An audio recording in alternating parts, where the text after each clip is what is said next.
Come on, fellas, let's do it like we done in Dallas last week.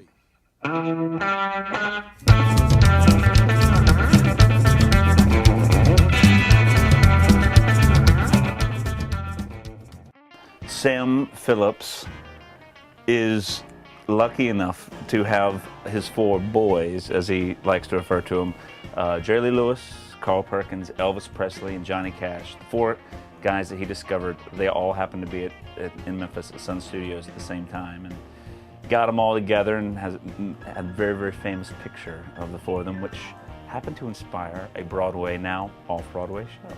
Sam had, he was a real fan of the blues, and he always talked about how much soul he thought blues artists had. And he sort of had the idea that, let me get some of these white kids too, who have a lot of that, had a lot of that soul, and that sort of the fusion of the rhythm and blues and the country and all kind of coming together in Memphis at that time, brought along rock and roll and a whole new form of music. Sam was a good old boy, and so I think he enjoyed being in the limelight. He enjoyed his alcohol. There's a great clip you can find on YouTube of Sam when he was interviewed after he got inducted into the Rock and Roll Hall of Fame, where he came on Letterman and he was just absolutely hammered. It's a great clip. I love the different relationships with the different guys.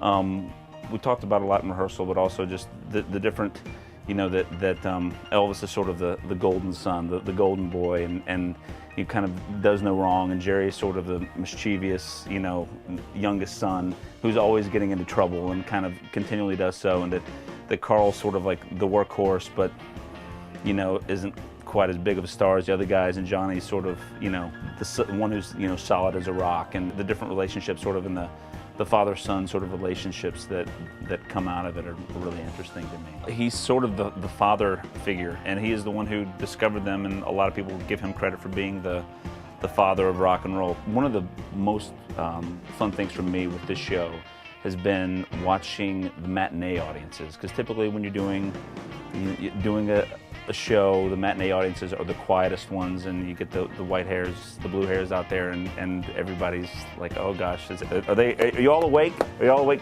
It's not that way with the show at all, because this is the music of their youth.